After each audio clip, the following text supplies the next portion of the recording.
మన హృదయంలో దొర్లే ప్రతి ఆలోచనను ఆయన సీరియస్గా పట్టించుకుంటాడు. ఆయన పనే అది, రెండో పని లేదు.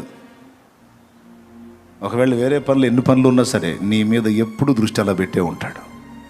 నీ ఆలోచనలని, నీ తలంపుల్ని, నీ ఆశల్ని, నీ ఇష్టాలని గమనిస్తూ ఉంటాడు, నవ్వుకుంటూ ఉంటాడు. తగిన కాలం మంది ఒకటొకటి మొత్తం నీకు ఇస్తాడు.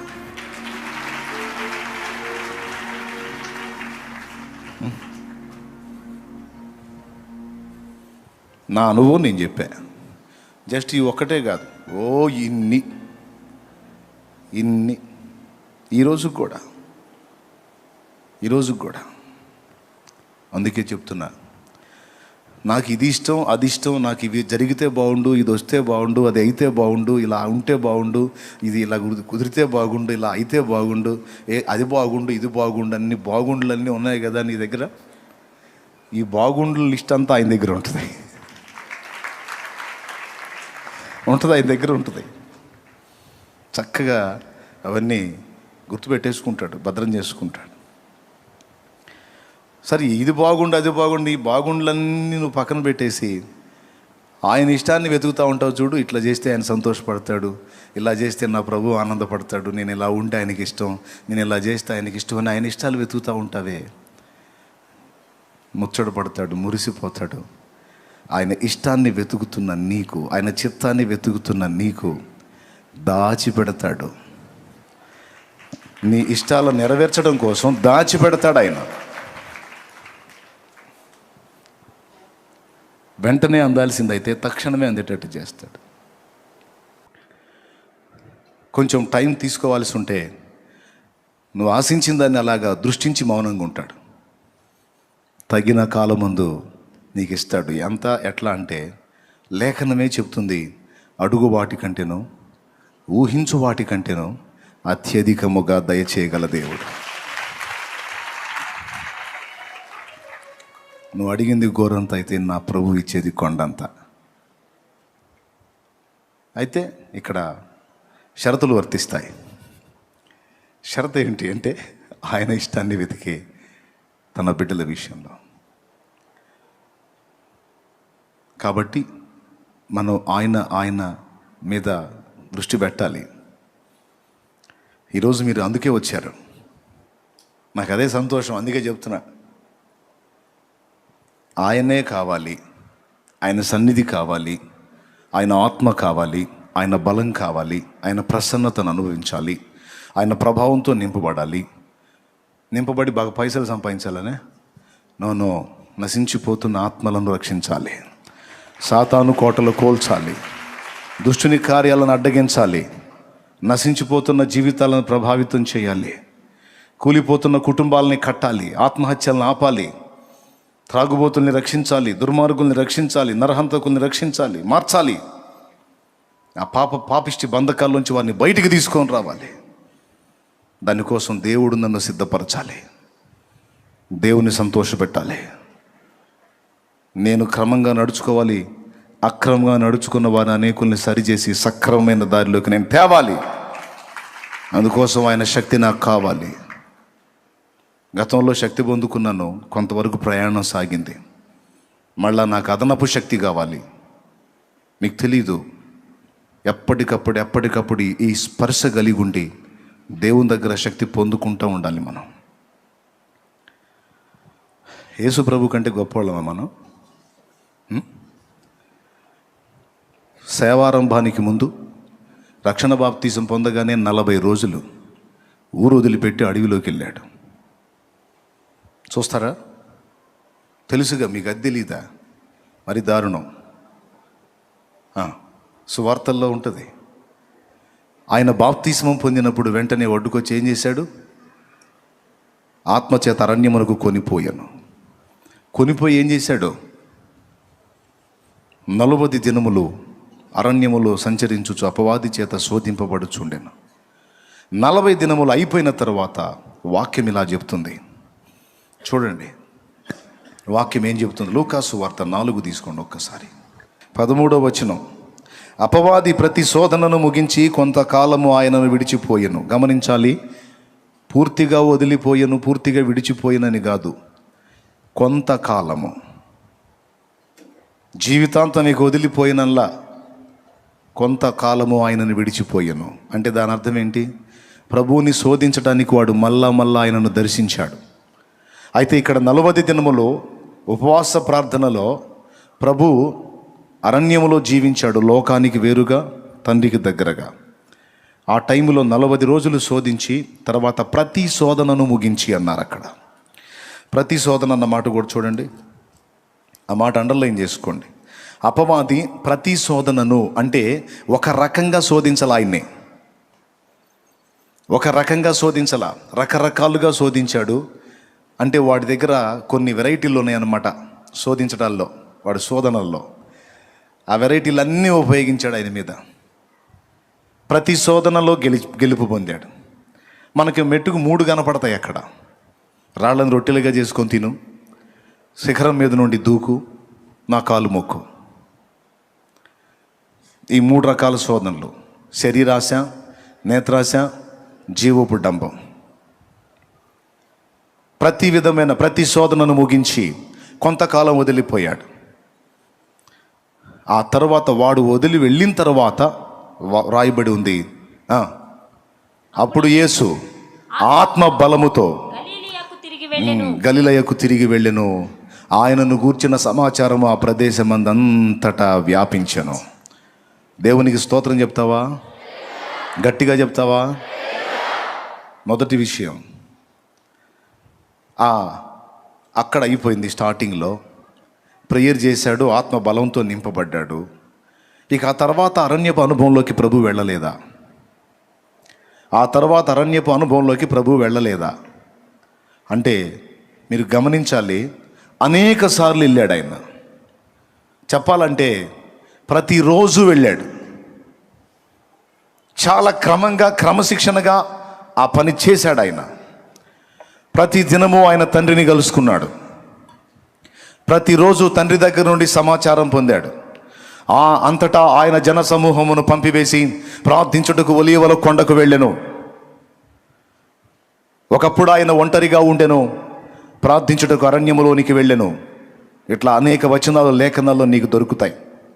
లూకాసు వార్తలో ఎక్కువ పర్యాయాలు యేసు ఏకాంత ప్రార్థన అనుభవాన్ని గురించి రాయబడి ఉంది, చదువుకోండి.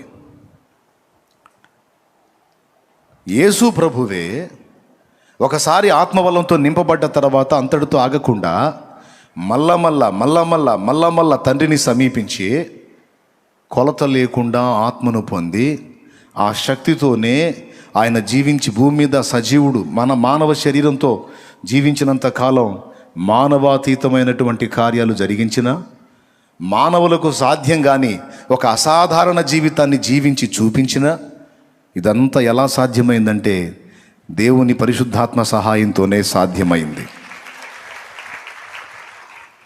ఆయనకి పరిశుద్ధాత్మ సహాయం అవసరం ఏముందన్నయ్య? ఆయనే దేవుడైతే అంటారా? ఫిలిప్పీ పత్రిక 2:5, క్రీస్తు యేసునకు కలిగిన ఈ మనసు మీరును కలిగి ఉండుండి. దేవునితో సమానముగా ఉండుట విడిచిపెట్టకూడని భాగ్యమని ఎంచుకొనలేదు గాని మనుషుల పోలికగా పుట్టి దాసుని స్వరూపమును ధరించుకుని తన్ను తానే రిక్తునిగా చేసుకుని. చూసారా? మనుషుల పోలికగా పుట్టి దాసుని స్వరూపం ధరించుకొని తన్ను తానే రిక్తునిగా చేసుకొనెను. రిక్తుడు అంటే అన్ని కోల్పోయినవాడు. పరలోకం నుండి భూమి మీదకి వచ్చేటప్పుడు ఆయన మహిమతో రాలేదు, ఒక మట్టి మనిషిగానే భూమి మీదకి వచ్చాడు. అది ఆయన గొప్పతనం. మనుషుని దాసుని స్వరూపం ధరించుకున్నాడు, మనుషుని పోలికగా పుట్టాడు. అయితే అక్కడి నుంచి వచ్చింది ఏంటో ఒకటి ఉంది. యేసు ప్రభు మహిమలు తెచ్చుకోలేదు కానీ మట్టి లోకంలో పుట్టినా, దూతల మధ్యలో పుట్టినా, మరెక్కడ పుట్టినా, పుట్టినవాడు దేవుడు గనక ఆ వ్యక్తిత్వం మాత్రం మారలేదు. అర్థమైందా? పరలోకము నుండి దిగి వచ్చింది ఆ వ్యక్తిత్వం, అంతేగాని మహిమలు కాదు. మరి మహిమలు ఎట్లా వచ్చినాయి? ఇన్ని కార్యాలు ఎలా చేశాడు అంటే, నువ్వు నేను ప్రార్థించి ఎలా పొందుతామో అలానే ఆయన కూడా మనవలే సామాన్యుడిగానే తండ్రి యొద్దకు వెళ్ళి ప్రార్థించి పొందాడు. అంతేగాని వస్తా ఒక డజన్ మహిమలు జేబులు వేసుకొని రాలా. చెప్పు, ఇప్పుడు చెప్పు. యేసు సైతము భూమి మీదకి ఉన్నప్పుడు, మనుషుడిగా పుట్టి భూమి మీద జీవించినప్పుడు ఆయనకు సహా పరిశుద్ధాత్మ దేవుని సహాయం అవసరమై ఉంది. పరిశుద్ధాత్మ నడిపింపు అవసరమై ఉంది. దేవుని ఆత్మ చేత ఎందరు నడిపించబడుదురో వారు దేవుని కుమారులు అనబడుదురు. దేవుని ఆత్మ చేత నడిపించబడ్డాడు. ఆ నడిపింపు కోసం, ఆ బలం కోసం, ఆ శక్తి కోసం నిరంతరం మనమేమో ఎప్పుడో ఆత్మను పొంది ఆ శక్తితో ఇంతకాలం ప్రయాణం చేసి అడుగు పొడుగు దిగజారిపోయి కొడిగట్టుకుపోయి ఆరిపోబోయే టైంలో మేలుకొని మళ్ళీ ఇప్పుడు ఆయన పాదాల దగ్గరికి వచ్చాం. యేసు ఆ వెలితి కలగనీయకుండా ఎప్పటికప్పుడు ఆత్మలో తరిగిపోకుండా పెరిగిపోయి తండ్రి చిత్తమంతా సంపూర్ణంగా నెరవేర్చి సిలువలో సమాప్తమైనదని పలికాడు. దేవునికి స్తోత్రం కలుగునుగాక. హల్లెలూయా. ప్రభువుకే నిరంతరం దేవుని పరిశుద్ధాత్మ శక్తిని సంగ్రహించుకోవటం అవసరమై ఉంటే ఇక నీకు నాకు అక్కర్లేదా? ఈ లోకంలో అందరిలాగా బ్రతకకుండా అందరిలాగా బ్రతికితే సాధారణ జీవితం, అందరికీ విరుద్ధంగా బతికితే అసాధారణ జీవితం. మనల్నేమో అసాధారణ జీవితం జీవించమని పిలిచాడు. అసాధారణ జీవితం జీవించాలంటే మనకు ఎట్లా చేత అయింది? నీళ్ళల్లో బతికే చేప ఒడ్డున ఎట్ట బతికిద్ది? ఒడ్డున బతికే మనిషిని నీళ్ళల్లో వేస్తే ఎట్ట బతుకుతాడు? నీళ్ళల్లో బ్రతికే చేప ఒడ్డును కూడా బతుకుతుంది అంటే దానికి అసాధారణ శక్తి ఏదో లభిస్తుంది. ఒడ్డున బ్రతికే మనిషి నీళ్లలో కూడా బతికున్నాడంటే వానికి అసాధారణ శక్తి ఏదో లభించింది కాబట్టి బతికున్నాడు. అలాగే అందరిలాగానే పుట్టాము, అందరిలాగానే పెరిగాము, అందరిలాగానే బ్రతికాము, అందరిలాంటి అన్ని పరిస్థితులు చూస్తూ ఉన్నాం. కానీ అందరికీ వేరై జీవించాలంటే నీకు నాకు చేతనైద్దా? అసాధ్యం. కానీ అసాధ్యమైన ఆ జీవితాన్ని నేను సాధ్యపరుస్తానుక. ఎట్లా ప్రభువా? నీ శక్తి చేత బలము చేత కాదు, నా ఆత్మ చేతనే ఇది జరుగును. Praise the lord. హల్లెలూయా. ఈ అవసరత గుర్తించలా చాలామంది దైవ జనులు కూడా గుర్తించలా, విశ్వాసులు గుర్తించలా, సేవకులు పరిచారకులు గుర్తించలా. అది గుర్తించిన అర్ధన్యులు. ఎప్పటికప్పుడు మళ్ళీ అన్నీ చూస్తూనే ఉన్నాం లోకంలో. ఒక రోజంతా మనం ఆరోగ్యంగా తిరిగి పని చేసుకోవాలంటే 3 సార్లు తినాలి. ఒకసారి తిన్న తర్వాత ఆ శక్తితో రోజంతా పని చేయగలమా? పొద్దున తిన్న ఆహారం మధ్యాహ్నానికి జీర్ణం అయిపోతుంది. మళ్ళా జీర్ణ రసాలు ఉత్పత్తి అయిపోయి రే మేత వేయరా అని అడుగుతాయి. పొద్దున వేసాకంటే ఊరుకుంటాయా? సాయంత్రానికి ఏమంటది? ఎరా మధ్యాహ్నం వేయలేదు సాయంత్రం కూడా ఏవా, అట్లయితే నీకు శక్తి ఉండదురా, నువ్వు అడ్డం పడటమే. గమనించు, ఏ పూటకు ఆ పూట ఆహారం తిని శరీరానికి శక్తినిచ్చి ఎలా నడిపించుకుంటున్నావో మన ఆత్మకు కూడా ఎప్పటికప్పుడు శక్తిని సరఫరా చేయనట్లు జాగ్రత్త పడాలి, మెలకువగా ఉండాలి. ఇది భక్తి సాధకులందరూ గ్రహించాల్సిన సంగతి. దానికోసం ఎప్పటికప్పుడు దేవునితో సంబంధాన్ని ఏర్పరచుకొని దేవుణ్ణి కలుసుకుంటూ ఉండాలి. యేసయ్యను తీసుకెళ్ళి అరణ్యంలో అనుభవాలు నేర్పి వదిలాడు. ఆత్మ బలముతో ఎన్నో కార్యాలు చేశాడు. ఆత్మ బలముతో నిండి లైన్లోకి వచ్చిన తర్వాత ఆయనను గూర్చిన సమాచారము ఆ ప్రదేశమందంతటా వ్యాపించను. అంటే ఇక మహిమ స్టార్ట్ అయింది, వర్క్ స్టార్ట్ అయింది. ఆయన సంచరించడం కాదు, ఆయనను గూర్చిన వార్త వెళ్ళిపోయింది. నువ్వు పరిగెత్తటం కాదు, దేవుని శక్తి పొందుకొని ఒక దగ్గర నువ్వు కూర్చుంటే మొత్తం నీ దగ్గరికి పరిగెత్తుతారు. అది ఇక్కడ విషయం. నువ్వు పరిగెత్తాల్సింది దేవుని పాదాల దగ్గరికి. దేవుని పాదాల దగ్గరికి పరిగెత్తితే ఆయన శక్తిని నీకు ఇచ్చి నిన్ను నిజంగా వెలిగిస్తే, దేవుని శక్తితో నింపబడి నిజంగా నువ్వు వెలిగితే, మరీ ఖాళీగా కూర్చోకుండా కొంత పని నువ్వు చేస్తూ ఉంటే ఆ వార్త దావాలనమే వ్యాపించి అంతకంత అయ్యి నిన్ను కూర్చున్న సమాచారం సిరియా ఎక్కడా, షోమ్రోన్ ఎక్కడా? ఎలీషా షోమ్రోన్లో ఉన్నాడు, సిరియాలో నయమాను ఉన్నాడు, బానిస పిల్ల చెప్పింది. షోమ్రోనులో ప్రవక్త ఉన్నాడు, నా యజమానుడైన నయమాను. షోమ్రోనులోనున్న ఆ ప్రవక్త దగ్గర కానీ వెళితే ఈ రోగం నుండి విడుదల పొంది బాగుపడతాడని నేను గ్రహించాను అమ్మగారు, మీ ఆయనకి చెప్పండి అని చెప్పింది. బానిస పిల్ల 2 రాజుల్లో 5లో ఉంటుంది. ఇంటికి పోయినాక చూడండి, ఇప్పుడు నాకెళ్ళి చూడండి. దేవునికి స్తోత్రం, హల్లెలూయా. చెప్పింది. వచ్చాడుగా నయమాన్ దగ్గరికి ఎలీషా పోయాడా, ఎలీషా దగ్గర నయమాన్ వచ్చాడా? నేను చెప్తుంది అది. అంటే ఏందనే మనం తిరగొద్దా, సేవ చేయొద్దా? అబ్బా తిరగొద్దు నువ్వు ఎవరు చెప్పారమ్మా? నువ్వు పోటు పొడుస్తానంటే ఎవరు పొడవద్దు అన్నారమ్మా? పొడు. కాకపోతే ఒట్టిపోట్లు కాదమ్మా, కాస్త గట్టిగా ఉండాల.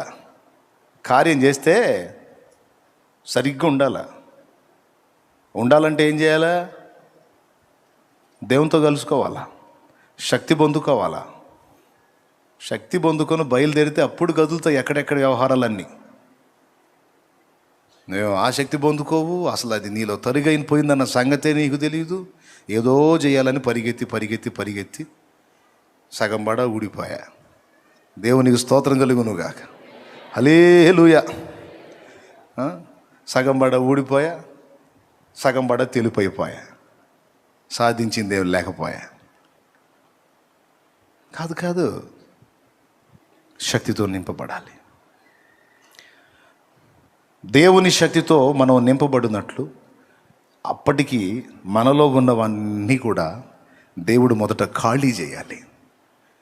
ఖాళీ చేసి ఆయన తన శక్తితో నిన్ను నింపాలి.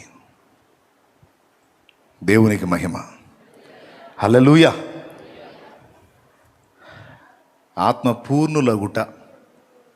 ఆత్మపూర్ణులగుట అనే మాటకి ఓ దైవజనుడు చక్కని ఉదాహరణ చెప్పాడు పెద్ద ఆయన. అలా అద్భుతమైన ఎగ్జాంపుల్. ఓ రోజు ఆత్మపూర్ణులగుట, దేవుడు మనల్ని నింపాలని ఈరోజు ఇక్కడ కూర్చోబెట్టాడు ఆయన శక్తితో, ఆయన ప్రభావంతో. నింపడానికి ముందు కొన్ని ఖాళీ కావాలని మనలో ఎదురు చూస్తాడు ఆయన. మనం ఏం చేస్తామంటే ఎక్కడ సరిగా ఎక్కడదక్కడే కలిగి ఉండి శుద్ధీకరణ జరగాల్సిన వాటన్నిటినీ జరగనీయకుండా నింపు ప్రభువా అని రోజు అలవాటుగా పొద్దున్నే ఒక ప్రార్థన చేస్తాం.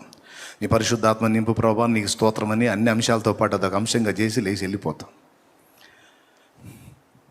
ఈ గ్లాసులో మీకు ఏం కనపడుతుంది? సరిగ్గా చెప్పండి. ఎంతవరకు ఉన్నాయి నీళ్ళు? దాదాపు ఇది 5 భాగాలు అయితే 4 భాగాలు నీళ్ళే ఉన్నాయి, లేదా 4 భాగాలు అయితే 3 భాగాలు ఉన్నాయి, ఒక భాగం ఖాళీ ఉంది. అవునా?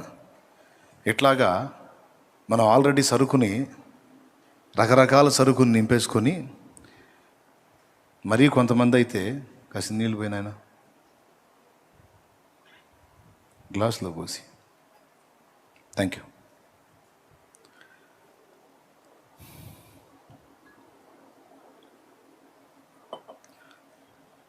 ఇక్కడ దాకా పేకల దాకా లోకపు చెత్తతో నింపుకొని దేవుని ముందు మోకాళ్ళలోని ప్రభా నింపు అంటే ఖాళీ ఏదిరా అంటాడు. ఖాళీ ఎందుకు లేదు ప్రభా? ఉందిలే Prabha, holy spirit, full holy spirit. ఒరే నువ్వు ఆల్రెడీ ఫుల్ అయిపోయి ఉన్నావురా, సరిగ్గా చూడు అంటాడు. లేదు ప్రభా, ఫుల్గా నింపు ప్రభా అని నీస్తూ. వేరే విషయాలతో చాలా నిండిపోయావరా, ఖాళీ ఎవరా? లేదు ప్రభా, ఖాళీ ఉంది, నేను ఖాళీగానే ఉంటే నింపు ప్రభా. సున్నితమైన విషయం అండి ఇది, తేలిక అనుకోవాకండి, సున్నితమైన విషయం. దీనికి ఒక ఎగ్జాంపుల్ ఏం చెప్పాడంటే, ఒక పెద్ద ఆయన రోజు ఒక ఆయన తన దగ్గరకు వచ్చి, మా ఇంట్లో నిన్న ప్రార్థన కూటం జరిగిందండి, 15 మంది వచ్చారు, ఇల్లు మొత్తం ఫుల్ అయిపోయింది అన్నాడంట. ఓ దేవునికి స్తోత్రం. మరుసటి వారు మళ్ళా కలిసి, నిన్న మా ఇంట్లో ప్రార్థన జరిగిందండి, 25 మంది వచ్చారు, ఇల్లు ఫుల్ అయిపోయింది అన్నాడంట. మీకేమైనా అర్థమైందా? ఇప్పుడు 15 మంది వచ్చారు అన్నప్పుడు ఇల్లు ఫుల్ అయింది అన్నాడు. మళ్ళీ 25 మంది ఎట్టబట్టారు? సరుదులే. 3వ వారం కలిసి, నిన్న మా ఇంట్లో 35 మంది వచ్చారండి, ఇల్లు ఫుల్ అయిపోయింది, భలే ప్రార్థన జరిగిందన్న. ఏందిరా 15, 25, 35 అని మీ ఇల్లు ఏమైనా రబ్బర్ లాగా సాగుతుందా ఏంది? మీ ఇల్లు ఏమైనా రబ్బర్ లాగా సాగిపోతా ఉందా ఏంది మనుషులు వచ్చే కొద్దీ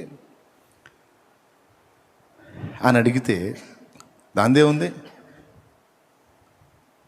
ఉంది సాధ్యమే అన్నాడు. ఎట్లా సాధ్యం? మొదటిసారి 15 మంది వచ్చినప్పుడు ఇల్లు ఫుల్ అయిందన్నాను, నిజమే. 15 మంది మనుషులతోనూ ఇతర సామాగ్రితోనూ నింపబడి ఉన్నందున మా ఇల్లు ఫుల్గానే ఉంది. మరుసటి వారం 25 మంది వచ్చినప్పుడు ఇంట్లో ఉన్నటువంటి మంచాలు, పరుపులు, వస్త్రాల మూటలు, కొంతమంది మూలలో పేరుస్తూ ఉంటారు సరుకు, ఎక్కడెక్కడ చెత్త అంతా ఒక పక్కన కుప్పేస్తూ ఉంటారు ఇళ్లల్లో. ఒళ్ళు బరువు స్త్రీలు, మిమ్మల్ని కాదులే, శుభ్రం చేసుకోరు, పేరుస్తూ ఉంటారు అన్నమాట ఏడు సరుకు ఆడ. ఇట్లాంటివన్నీ బయటేసేసాం. అప్పుడు లోపల పెద్ద గదంతా ఖాళీ అయిపోయి 25 మంది పట్టారు. ఇప్పుడు ఇందులో జనం ఉన్నారు, బయట సరుకు ఉంది. ఇల్లు ఫుల్ అయిందా లేదా?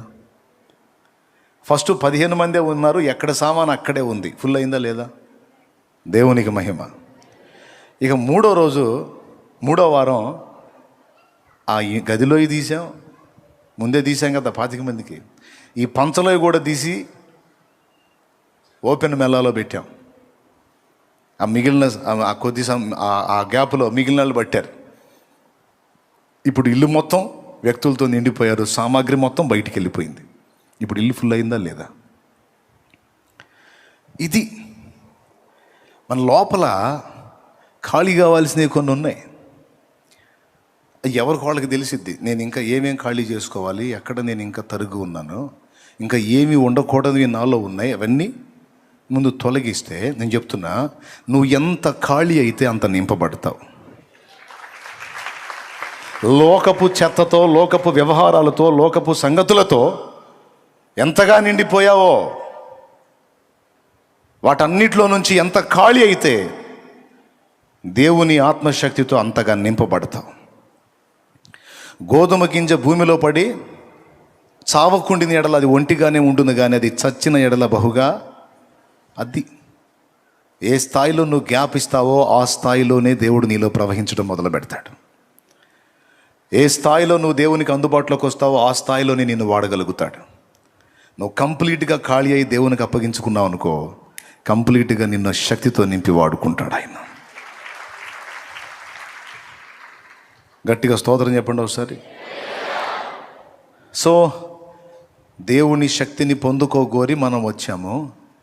ఇప్పుడు ఆ శక్తితో నింపబడాలంటే ముందు మనలో ఖాళీ కావాల్సిన ఏంటో కొన్ని మనం చూసుకోవాల్సిన సంగతి ఉంది. పొద్దున కొన్ని చెప్పాను, రాత్రి కొన్ని చెప్పాను. ఇలాగా మనకే చెప్తున్నాడా, బైబిల్లో ఎవరికన్నా జరిగిందా అంటే జరిగింది. మోషేని దేవుడు తన పని కొరకు పిలిచినప్పుడు దాదాపు 40 ఏళ్ల ప్రాయములో ఇశ్రాయేలు జనాంగాన్ని విమోచిద్దామని బయలుదేరాడు మోషే. కానీ అప్పటికి మోషే ఖాళీగా లేడు. దేవుని ఏర్పాటు అతనికి తెలుసు, కానీ దేవుని పరిశుద్ధాత్మ శక్తి, దేవుని అభిషేకం అతని మీదకి ఇంకా రాలా. ఎందుకో తెలుసా? ఐగుప్తీయుల సకల విద్యలతో సరుకంతా నింపుకొని కూర్చున్నాడు. మాటల యందు నేర్పరితనం, ఐగుప్తీయుల సకల విద్యల యందు ప్రావీణ్యత పొంది సరుకంతా నింపుకున్నాడు. ఏ సరుకు? ఇశ్రాయేలీల దేవుడైన యెహోవా ఇచ్చిన సరుకు కాదు, ఐగుప్తు సరుకు. ఐగుప్తు అంటే దేనికి గుర్తు? లోకానికి గుర్తు.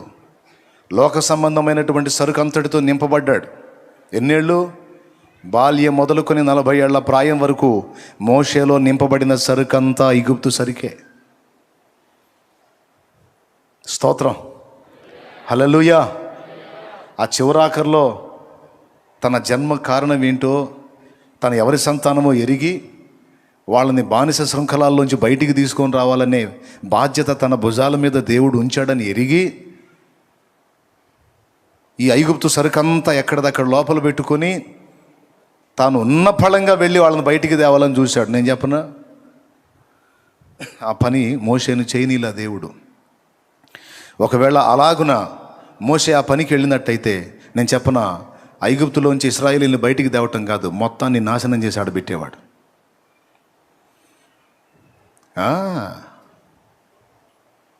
అందుకే దేవుడు ఏం చేయాల్సి వచ్చిందో తెలుసా? ఓ చిన్న కార్యాన్ని అనుమతించి అక్కడి నుంచి మోషే జంప్ అయ్యేటట్టు చేశాడు. పక్కకి తీసుకెళ్ళాడు మోషేని. ఎక్కడికి తీసుకెళ్ళాడంటే అరణ్యపు అనుభవంలోకి తీసుకెళ్ళాడు. 40 ఏళ్ళు 40 ఏళ్ళు నింపబడ్డ సరుకుని మోషేలో ఖాళీ చేయడానికి మరో 40 ఏళ్ళ టైం తీసుకోవాల్సి వచ్చింది దేవుడు. దేవునికి మహిమ కలుగును గాక. కష్టపడి 40 ఏళ్ళు సరుకు నింపుకుంటే, లోకపు సరుకు 40 ఏళ్ళు ఒట్టిగా ఉంచి అదంతా పోయేటట్టు టైం తీసుకొని 80 ఏళ్ళకి ఇక మోషే ఒక నిశ్చయితకు వచ్చేసాడు. ఇక మన దగ్గర ఏం లేదు. ఐగుప్తీయుల సకల విద్యలలో మాంత్రిక విద్య ఒకటి. మంత్రగాడికి మాట చాలా అవసరం, మంత్రప్రయోగానికి ఉచ్చారణ చాలా అవసరం. ఇప్పుడు ఉచ్చారణ చేయటానికి పళ్ళు కూడా కదిలిపోయిన పరిస్థితి అనుకుంటాను నాకు తెలిసి. అందుకే నోటి మాంద్యం గలవాడిని అన్నాడు. కంటి చూపు తగ్గలేదు, కాలి సత్తువ తగ్గలేదు అని 2 సంగతులే చెప్పాడు మోషేకి. ఇక పళ్ళు ఒళ్ళు సంగతి చెప్పలా, కళ్ళు కాళ్ళ గురించే చెప్పాడు. మరి అక్కడ పరిస్థితులు ఎట్టున్నాయో మీరు అక్కడ పోయినాక అడగండి, ఇక్కడ నన్ను అడగండి. దేవునికి స్తోత్రం. గట్టిగా చెప్పాలి ఒకసారి. హల్లెలూయా. 120 ఏండ్లు మోషేకి కంటి చూపు తగ్గలేదు, కాలి సత్తువ తగ్గలేదు అన్నాడు. ఇక పళ్ళ సంగతి చెప్పాలా మరి. అంటే పళ్ళు వృద్ధాప్యంలో గదిలిపోవటమే కాదు, కొంతమందికి ఏది పడితే అది తిని పళ్ళు ఖరాబ్ అయిపోయి పటకార పెట్టి పీకేస్తూ ఉంటారు. కొంతమంది వాళ్ళే దారాలు పెట్టి అయి పెట్టి లాగేసుకొని పళ్ళు తీసేసుకొని ముఖం వాసేసుకొని వచ్చి కనపడుతుంటారు నాకు. ఏంటంటే ప్రార్థన చేయన్నయ్య, ఏం చేసాడు, దారం పెట్టలేక ఊడొచ్చింది కానీ మొత్తం వాసింది, స్వస్థపరచురు. ప్రయోగాలు చేస్తుంటారు. మొత్తానికి ఏ ప్రయోగం చేశాడు ఏం ఓడగొట్టి. ఐగుప్తీయుల సకల విద్యలలో మాంత్రిక విద్య ప్రఖ్యాతిగాంచింది. సకల విద్యలు నేర్చుకున్నాడని ఉంది. అంటే అందులో బహుశా మోషేకి మాంత్రిక విద్య కూడా తెలిసి ఉండాలి. ఒకవేళ వాటన్నిటిని ఉపయోగించి తెద్దామనుకుని ఉండొచ్చు, అవన్నీ ఉడకవు. అందుకే దేవుడు తీసుకెళ్ళి మొత్తాన్ని ఖాళీ చేశాడు. చివరికి మండుచున్న పొదలో అగ్ని జ్వాలల నడిమి దేవుడు మోషేకి ప్రత్యక్షమైనప్పుడు మోషే మెంటల్ కండిషన్ ఎలా ఉందో తెలుసా? ఇక నా వల్ల ఏమీ కాదు, ఇక దేవుడు తీసుకుంటే చచ్చిపోవటమే అనే మెట్టుకొచ్చాడు. ఆయనే రాశాడు 90వ కీర్తన, పాడాడు. నరుని ఆయుష్కాలము 70 సంవత్సరములు, అధిక బలమున్న 80 ఏళ్ళు. అంటే ఇంక 80 దాటితే లేదనేగా రాశాడు. అంటే ఆయన కండిషన్, ఆయన మానసిక స్థితి అలాగైపోయింది. 80 ఇంకా దాటితే ఇంకా లేదు, వాడున్న ప్రయాసము ఆయాసము దుఃఖమే. 80 దాటితే అంటే ఆ 80కి వచ్చేటప్పటికి మోషే శరీరంలో చాలా మార్పులు జరిగి ఐగుప్తులో 40 ఏళ్ళు పొందిందంతా ఖాళీ అయిపోయి చివరికి చావు కోసం ఎదురు చూస్తున్న కండిషన్లో ఉన్నాడు. ఖాళీ అయిపోయాడు. అందుకే దేవుడు పిలిచిన, నేను శక్తివంతుడిగా ఉన్నప్పుడు నన్ను నువ్వు పిలవనైతివి, అంతా అయిపోయి ఇక సావుకు ఊరు రమ్మంటుంది, కాడు రమ్మంటుంది, ఊరు పొమ్మంటుంది అన్న కండిషన్లోకి ఉన్నప్పుడు ఇప్పుడు పిలుస్తా ఏమనికి వస్తానయ్యా అని 4 సార్లు అడ్డు తగిలాడు. దేవుడు ఏమన్నాడు తెలుసా? ఈ 40 ఏళ్ళు నిన్ను ఖాళీ చేశానయ్యా, ఇప్పుడు ఖాళీ అయిపోయావు, ఇక ఇప్పుడు ఏది చేయాలన్నా నీకు దిక్కు లేదు, నా మీద ఆధారపడటమే.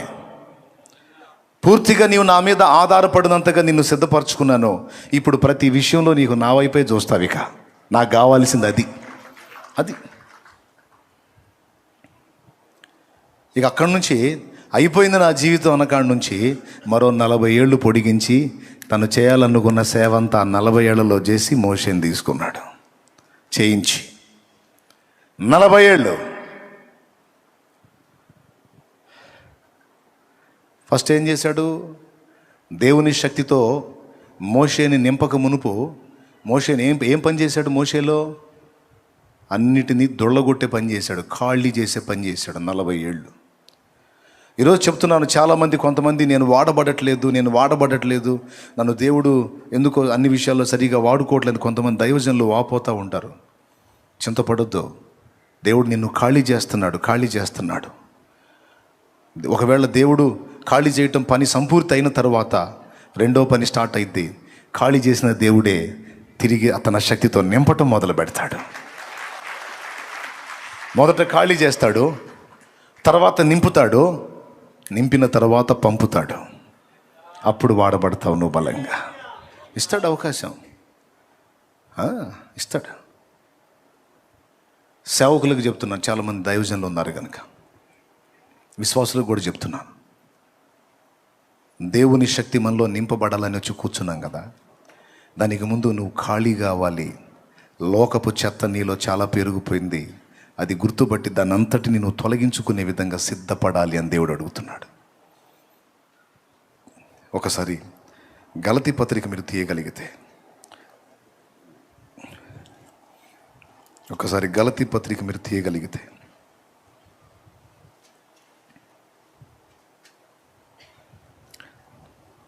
మొదటి అధ్యాయము 15, 16, 17 వచనాలు చూడు. అయినను తల్లి గర్భమునందు పడినది మొదలుకొని నన్ను ప్రత్యేకపరిచి తన కృపచేత నన్ను పిలిచిన దేవుడు నేను అన్యజనులలో తన కుమారుని ప్రకటింపవలనని ఆయనను నా యందు బయలుపరపను అనుగ్రహించినప్పుడు మనుష్య మాత్రులతో నేను సంప్రదింపలేదు. నాకంటే ముందుగా అపోస్తలులైన వారి యొద్దకు యెరూషలేమునకైనను వెళ్ళలేను గాని వెంటనే అరేబియా దేశంలోనికి వెళ్ళి తిని పిమ్మట దమస్కు పట్టణమునకు తిరిగి వచ్చి తిని. దేవునికి స్తోత్రం కలుగును గాక. హల్లెలూయా. తర్వాత అటుపైన 3 సంవత్సరములైన తరువాత కేఫాను పరిచయం చేసుకొనవలనని యెరూషలేమునకు వచ్చి అతనితో కూడా 15 దినములుంటిని. చూడండి, పౌలు పిలువబడినప్పుడు, పౌలు దేవుని దర్శనం పొందిన తరువాత, దేవుని పిలుపు అందుకున్నప్పుడు వెంటనే అతను ఎక్కడికి తీసుకెళ్ళబడ్డాడో చెప్పాడు. అరేబియా దేశమునకు కొనిపోబడ్డాను అన్నాడు. అరేబియా దేశం కొనిపోబడ్డ తరువాత, తిరిగి వచ్చిన తరువాత, మరో 3 సంవత్సరాలు గడిచిన తరువాత కేఫాను కలుసుకున్నాడు. దేవునికి మహిమ. అంటే దేవ దర్శనం పొందుకున్న తర్వాత, దైవ ప్రత్యక్షత పొందుకున్నాక, దేవుని వాక్కు పొందుకున్నాక వెంటనే వెళ్ళి అపోస్తలుని కలుసుకొని వెంటనే సేవలోకి హడావుడి కాలేదు. కానీ ముందు అక్కడి నుంచి అరేబియా దేశంలోకి వెళ్ళాడు. ఆ తర్వాత వచ్చి 3 ఏళ్ళు ఎవరిని కలుసుకోవాలా. అంటే టోటల్గా పౌలు దర్శింపబడిన తరువాత 3 నుంచి 3.5 సంవత్సరం లేక 4 సంవత్సరాల పాటు ఇంచుమించు మెయిన్ లీడర్స్ని ఎవరిని కూడా అతను టచ్ అవ్వలేదు. దాదాపు అతను చెప్పిన మాటను బట్టి చెప్తున్నాను. ఆ తర్వాత వెళ్ళాడు. ఈ 3.5 లేక 4 సంవత్సరాల కాలం ముఖ్య నాయకుల్ని కలుసుకోకుండా పౌలు ఏం చేశాడు? పౌలు ఎందుకని దేవుడు అలాగుంచాడు అంటే, పౌలు విషయంలో కూడా దేవుడు అదే పని చేశాడు. గమలీయేలు పాదముల దగ్గర ధర్మశాస్త్రం అంతా ఎక్కించుకొని ఉన్నాడు. ఎవరు? పౌలు. గమలీయేలు పాదాల దగ్గర శిష్యరికం చేసి, శుశ్రూష చేసి, ధర్మశాస్త్రము దాని సంబంధమైన నీతి నియమం అంతా ఎక్కించుకొని ఉన్నాడు. అదంతా ఖాళీ చేయటానికి కొంత టైం దేవుడు తీసుకున్నాడు. ఖాళీ అయిన తర్వాత దేవుడు తన ప్రభావంతో, తన శక్తితో నింపి పౌలుని అద్భుతంగా వాడుకున్నాడు. ఎంత అంటే, 1 కొరింథీ 3లో పౌలే చెప్తాడు, మహనీయుడు, నేర్పరి అయిన శిల్పకారుని వలె. నేర్పరి అయిన శిల్పకారుడు, మంచి పనితనం కలిగిన శిల్పకారుడు ఎలాగో నన్ను అలాగ చేశాడు సంఘపు పునాదుల విషయంలో నా దేవుడు అన్నాడు.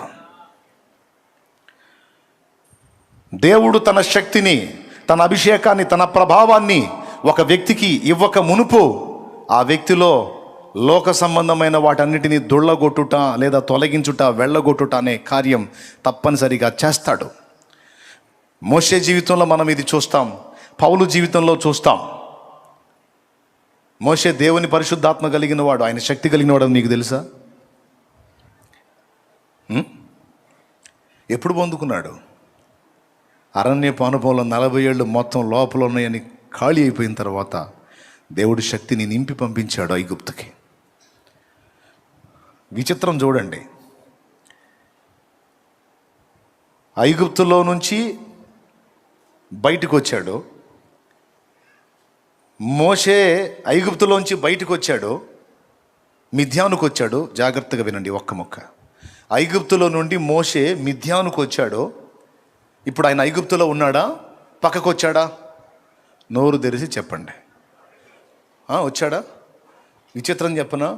ఐగుప్తులో నుంచి అయితే పక్కకు వచ్చాడు, కానీ ఆయనలో ఐగుప్తు అలానే ఉంది. అర్థమైందా? ఐగుప్తు దేశంలో నుండి పక్కకు వచ్చాడు, కానీ ఐగుప్తు తాలూకు వ్యవహారం అంతా మోషేలోనే ఉంది.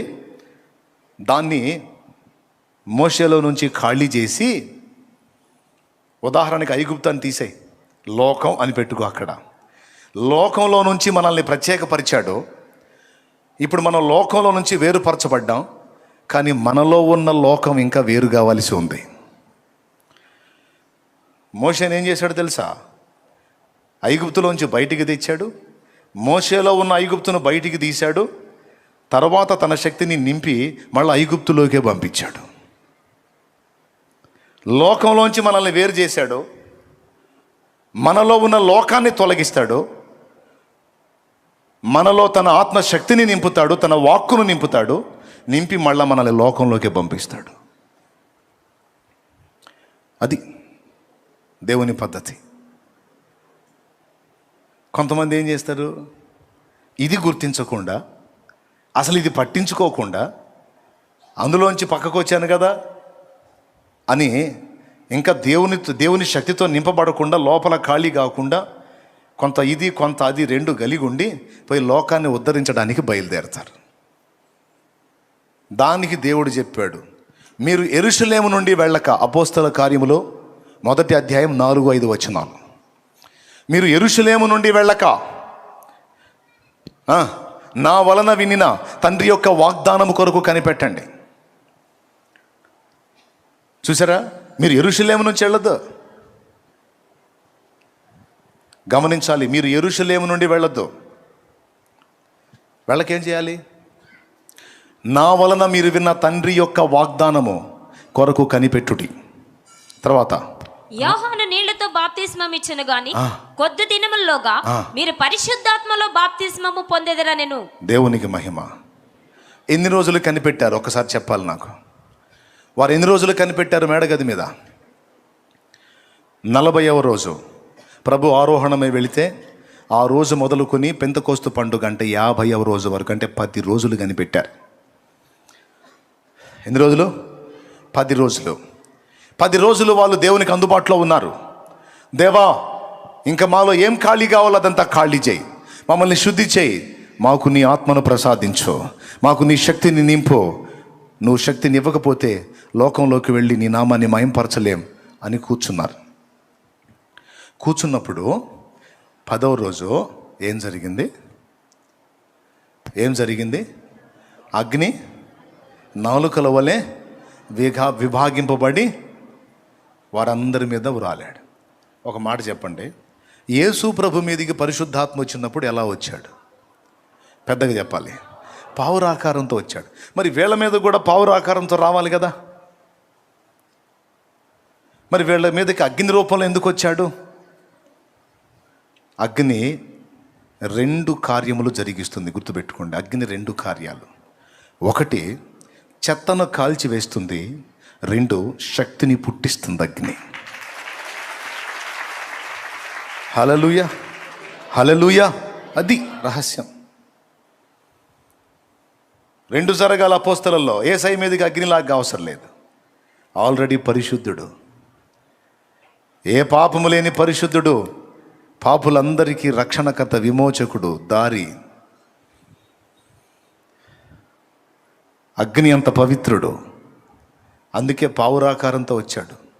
పరిశుద్ధతకు పరిశుద్ధాత్మకు గుర్తు పావురం. తెలుసా మీకు? పావురాకారంతో వచ్చాడు. కానీ అపోస్తలుల మీదకి అగ్ని రూపంలో దిగి వచ్చాడు. 2 కారణాలు. వారిలో దహించబడాల్సింది ఉంది, శక్తి కావాల్సింది కూడా ఉంది. అగ్ని ద్వారా ఈ 2 జరుగుతాయి కనుక అగ్ని రూపుగా వచ్చి వాళ్ళని దహించాల్సినంత మట్టుకు దహించి వారికి ఇక శక్తినిచ్చి ఇప్పుడు పదండి అన్నాడు. గట్టిగా దేవుని మహిమపరచు.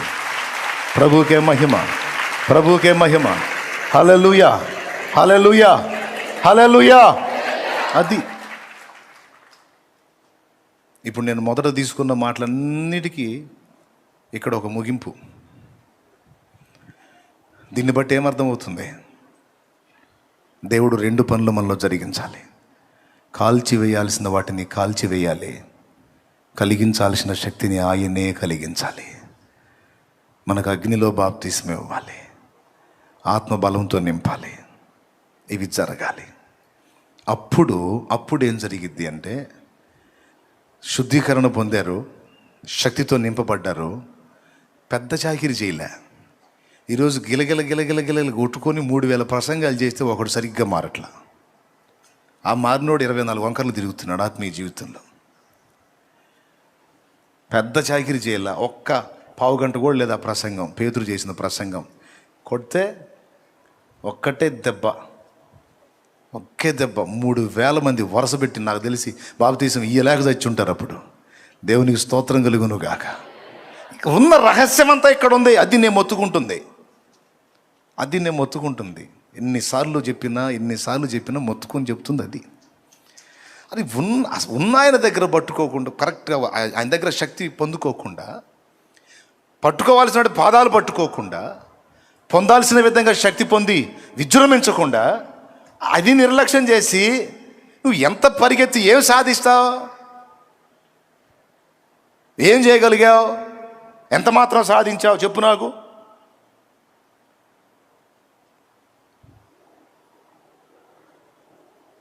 ఈరోజు గందరగోళం అయిపోతున్నాం. చాలా సులువుగా దేవుని పని చేశారు వాళ్ళు. చాలా తేలిక, సింపుల్గా. పరిశుద్ధాత్మ సహాయం ఉంటే నీకు పెద్ద అసాధ్యమైనది చాలా సింపుల్గా అయిపోయింది. ఆత్మాభిషేకం పొందినోడి రహస్యం అది. అది ఈటలు, కత్తులు, డాళ్ళు, బళ్ళాలు, బరిసెలు తీసుకొని ఇశ్రాయేలుకు జై, ఇశ్రాయేలుకు జై అని 40 రోజుల నుంచి మొత్తుకుంటున్నారు. ఒట్టి జైలే. యుద్ధం చేసింది లేదు, గెలిచింది లేదు. ఏమేమి తీసుకొని ఉన్నారు? కత్తులు, ఈటెలు, బళ్ళాలు, బాణాలు, బరిసెలు, గందరగోళం, అన్ని సరుకంతా పెట్టుకొని కూర్చున్నారు. ఎవరు తక్కువ వాళ్ళు కాదు, వాళ్ళు ఎవ్వరు వలగాల. ఆత్మశక్తితో నింపబడ్డాడు. జస్ట్ అందరి గాలి ఒక్క దెబ్బకి నిలువున తీశాడు. నాకు తెలిసి ఫిలిస్తీయులకు అవమానం ఏమో కానీ ఆ ఇశ్రాయేలు సైన్యం గాలి, సౌలు గాలి మొత్తం తుస్సుమని పోయింది దావీదు చేసిన పనికి.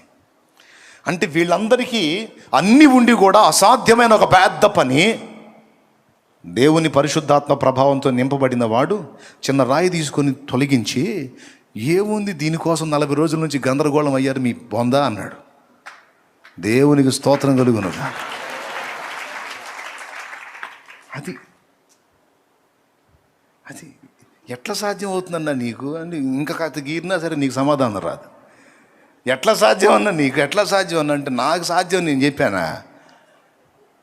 ఆయన సాధ్యం అంతా ఆయన వల్లనే అయింది, ఆయన శక్తి వల్లనే అయింది, ఆయన బలం వల్లనే అయింది. అందుకే నేర్చుకోమని చెబుతున్నాను.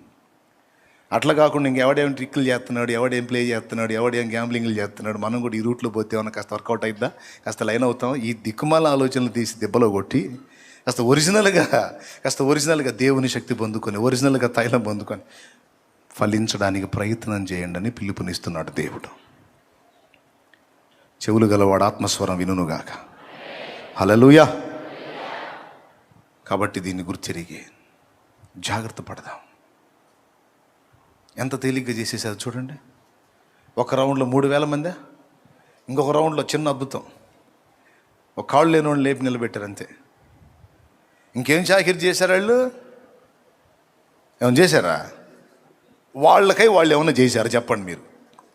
ఊరక వాళ్ళు తోలుబొమ్మలాగా అటు పోతున్నా ఇటు వస్తున్నా సరే, వాళ్ళు నీడబడ్డా సరే వాళ్ళని బాగు చేశాడు. రోగుల్ని బాగు చేసి ఈ మామూలు మనుషుల్ని, ఈ మత్స్యకారుల్ని, ఈ సామాన్యుల్ని ఒక గొప్ప ప్రభావంతో కూడిన వ్యక్తుల్లాగా ఆయన చూపించాడు.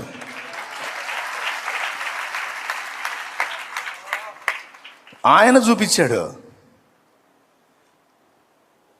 చూపిస్తే అప్పటిదాకా అసలు ఎవరు పట్టించుకోలేదు.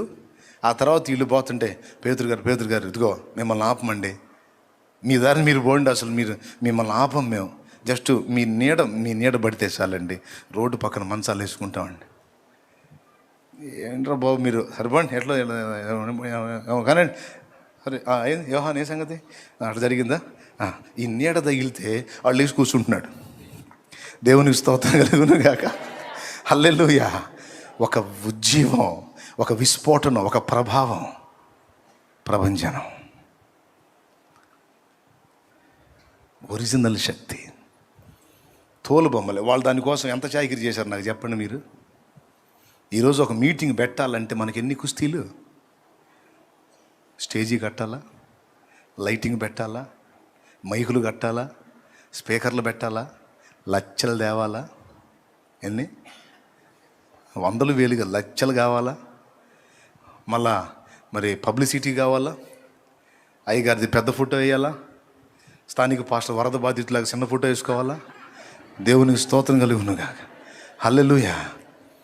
మరి అంతే కదా, అంత హడావుడి గందరగోళం చేయాలా? ఇంతసేటు చేసి ఇంత గందరగోళం చేసి 3 రోజులు గోలగోల చేస్తే ఎంతమంది కదిలించబడ్డారబ్బాయి అంటే అది వేళ్ల మీద లెక్కేయచ్చు. వాళ్ళకి మైక్ గొట్టాలు లేవు, స్పీకర్ బాక్సులు లేవు, బ్రాండెడ్ స్పీకర్లు లేవు, ఏమండి ఫారెన్ స్పీకర్లు లేవు, లే. ఇప్పటికీ నాకు అర్థం కాదు, ఆ పేతురు మాట్లాడితే అన్ని వేల మందికి ఎట్టిన పడిందో నాకు అర్థం కావట్లా. ఎట్లని పడి ఉంటుంది అంటారు మీరు చెప్పండి ఒకసారి. ఏ సౌండ్ సిస్టమ్ లేకుండా 3000 మంది ప్రజలకు వాక్యం అందించటం సాధ్యమా? ఎప్పుడు రాలేదా మీకు ఈ డౌట్? వచ్చిందా? ఏం సమాధానం వెతికారు దానికి? నేను చెప్పనా? పరిశుద్ధాత్మ అగ్నితోనూ మంచుతోనూ పావురంతోనూ రకరకాలుగా పోల్చబడ్డాడు. ఆ పోలికల్లో వాయువు, గాలి, అర్థమైందా? వాయువు తన దాసుడు నిలబడి మాట్లాడుతున్నప్పుడు ఒక పక్క తన దాసుని వాడుకుంటానే ఈ నోటి నుండి వెలువడేటువంటి మాటలు ఉన్నాయే, వాయువు ద్వారా వింటున్న వారి చెవుల్లోకి వెళ్ళేటట్టు చేశాడు ఆయన. పరిశుద్ధాత్మ కార్యమే అది, అదంతా పరిశుద్ధాత్మ కార్యమే. నువ్వు కావాలంటే చూడు, గాలి వాళ్ళకి నిలబడి మాట్లాడు, సౌండ్ సిస్టమ్ లేకుండా అందరికి వెళ్ళిపోయింది మాటలు. ఏం విజయ్ పోదా, ట్రై చేయి. దేవునికి మహిమ. మరి ఏ వాళ్ళు నిలబడి మాట్లాడితే ఆ ఎన్నోళ్ళ చెవుల్లోకి వెళ్ళిందో, ఎంత వెళ్ళినా వాళ్ళకి నిలబడి ఎంత మాట్లాడినా అన్ని వేల మందికే. యేసయ్య మాట్లాడినప్పుడు అన్ని వేల మంది విన్నారు. ఏ స్పీకర్లో ఉన్నాయండి? ఏ సౌండ్ సిస్టమ్ ఉంది? ఈరోజు 100 మంది చర్చికి కాస్ట్లీ స్పీకర్లే లక్షలు ఉండేదేమో 100 మందికేమో అంత కాస్ట్లీ. అంత కాస్ట్లీ పెట్టి మొత్తుకున్నా ఎవడు కదలటల్లా. అది కాస్ట్లీ స్పీకర్ లేవు, ఏమీ లేవు. మనకన్నా ఈ ఆకులు రేకులన్నా ఉన్నాయి, వాళ్ళకి అవి కూడా లేవు. దేవునికి స్తోత్రం కలుగును గాక. హల్లెలూయా. అమ్మో, ఏం కదలిక, ఏం ఉజ్జీవం! ఒరిజినల్గా పరిశుద్ధాత్మ సహాయం. భక్తులను వాడుకొని పలికించిన వాడే పలికిన వాక్కులన్నీ వినేవాళ్ళ చెవుల్లోకి, హృదయంలోకి వెళ్ళేటట్టు చేశాడు. అందుకే పొడవుబడి ఒక రౌండ్లో 3000, మరో రౌండ్లో 5000, కదిలి ఊళ్ళు కదిలిపోయినాయి. దేవునికి మహిమ. నువ్వు దేవుని కొరకు ఒక మంట మండాలంటే రూట్ ఇది. నిజంగా ఒరిజినల్ ఉజ్జీవం నువ్వు చూడాలంటే రూట్ ఇది. దేవుని బిడ్డలారా, దేవుని చిత్తం నెరవేర్చగోరే వారలారా, దేవుని కొరకు ఆసక్తి కలిగి ఉన్న వారలారా, దేవుని కొరకు ప్రభావంతో నేను వాడబడాలని ఆశిస్తున్న వారలారా, గుర్తించండి. పరిశుద్ధాత్మ ప్రభావంతో వచ్చి ఒక విత్తనం వేసి వెళ్ళాడు అంతే.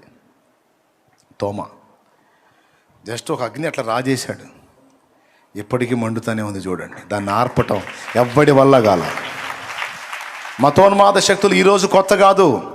తరతరాల క్రైస్తవ సంఘ చరిత్రలో మతోన్మాద శక్తుల తిరుగుబాటు, క్రైస్తవ్యాన్ని అణిచివేయాలనుకోవటం, బైబిల్ని లేకుండా చేయాలనుకోవటం, క్రీస్తు సువార్తను నిర్మూలన చేయాలనుకోవటం ఈరోజు కొత్తగా, ఈరోజు ఏదో మురిగే రకాలు మురుగుతున్నాయని ఇది కొత్తగా ఇప్పుడు చూసేవాడికి ఇది కొత్త.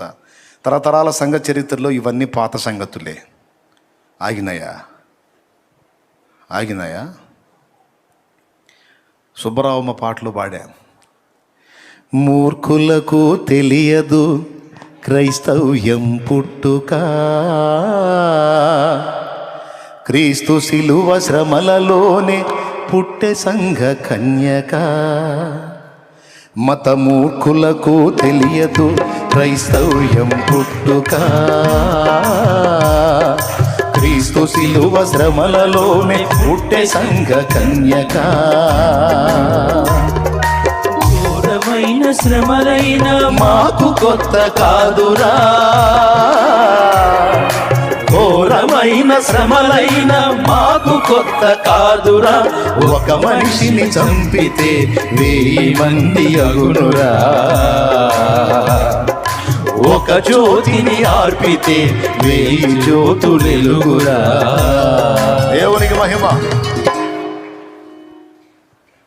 బొల్లపల్లిలో సుబ్రహ్మ హతసాక్షి అయినప్పుడు దేవుడిచ్చిన తలంపులతో పాడిన పాట.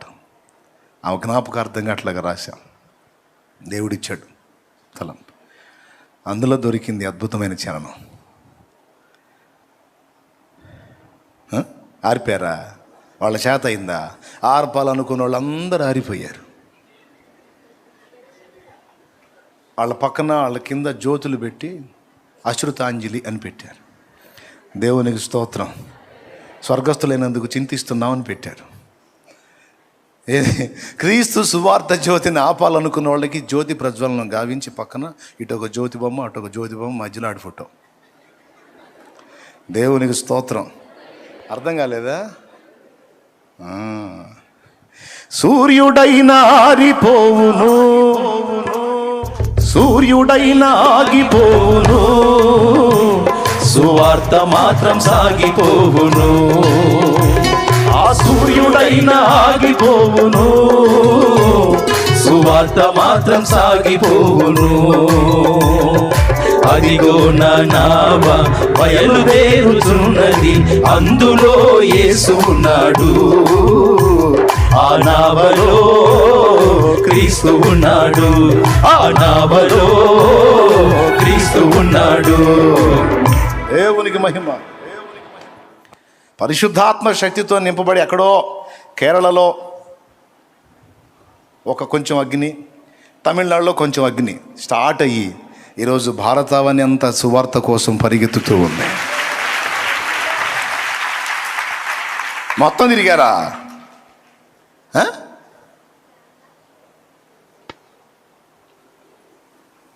ఈరోజు మన అంతర్జాతీయ ప్రసంగులు అంతర్జాతీయ ప్రసంగికులు ఎంతమాత్రం ప్రభావితం చేశారండి. ఫారిన్ కంట్రీకి పోయినా అక్కడ ఉన్న తెలుగు వాళ్ళకి చెప్పుకొని రావటమేగా ఆల్రెడీ విశ్వాసులకి. ఊరికి తెలీదు, ఊరి చెవులో పెడతారు క్యాబేజీలు, క్యాలీఫ్లవర్లో. దేవునికి స్తోత్రం కలుగునుగా. హల్లెలూయా. అన్నీ తెలుసు, ఒరిజినల్గా చేయాలి దేవుని పని. అది నేను మొత్తుకుంటుంది. చెప్పు, పర్వాలేదు, ఎక్కడున్న వాళ్ళైనా బలపరచు, ఇబ్బంది లేదులే. విదేశాలకు వెళ్ళి ఎంతమందిని విదేశీయుల్ని రక్షణలోకి నడిపించావు, ఎంతమందిని ప్రభావితం చేశావు. ముందు స్వదేశంలో చాలామంది ఆత్మలు నశించిపోతున్నారు, వీళ్ళ మీద దృష్టి పెట్టాలి. ప్రభు సెలవైతే విదేశాలకు కూడా వెళ్ళాలి. భారతదేశం నుండే ఇతర దేశాలకు కూడా సువార్త వెళ్ళాలి, సత్యం వెళ్ళాలి, ఉజ్జీవం వెళ్ళాలి. ప్రార్థన చేయాలి మనం. ఓకే, ఇంకా చాలులే, నేను అసలుకే మాట మీద నిలబడదాం అనుకుంటున్నా ఈరోజు. దేవునికి మహిమ. రండి, దేవుని పాదాలు పట్టుకుందాం, కాల్చమని అడుగుదాం. కాల్చమని అడుగుదాం. అగ్ని దిగిరా నన్ను కాల్చమని అడుగుదాం. ఖాళీ చేయమని అడుగుదాం. శక్తినిమ్మని అడుగుదాం. బలమిమ్మని అడుగుదాం. జీవాన్ని నింపమని అడుగుదాం. ప్రభావంతో నింపమని అడుగుదాం. పరిగెత్తి పరిగెత్తి పరిగెత్తి ఒక చిన్న జోక్ చెప్తా.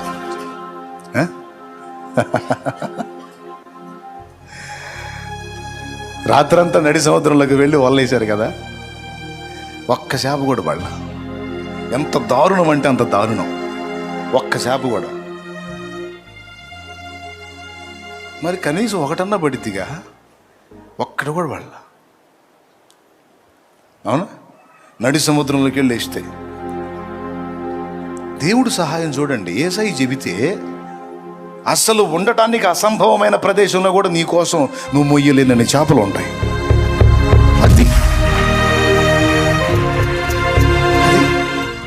ఆశ్చర్యం ఏంటంటే పేతురికి ఏం అర్థం కాక 2 దోణెలు నింపబడినంతగా ఒక దోణెలో ఎక్కనిస్తే పక్క దోణిలో కూడా నింపి పెట్టాడు 2 అంతలో. వెంటనే వెళ్ళి పేతురు ప్రభు ముందు మోకాళ్ళుని, ప్రభువా నన్ను విడిచిపో, నేను పాపాత్ముణ్ణి అన్నాడు. ప్రభు ఏమన్నాడు తెలుసా?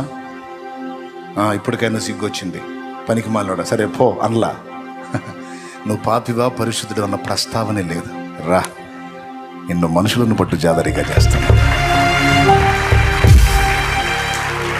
హల్లెలూయా, హల్లెలూయా. నేను చేస్తారా అన్నాను నిన్ను. ఈ చేపలేం చూసావు, ఈ చేపలేం చూసావు, నీ చేత మనుషుల్ని పట్టిస్తాదా అన్నమాట నెరవేర్చాడు. చూడు, 2 రౌండ్లు 8,000 మంది ఆత్మల్ని పేతురికే కదా ఇచ్చాడు. ప్రభు శక్తి తోడై ఉంటే నువ్వు ఎంత పరిగెత్తినా సాధ్యం కాంది.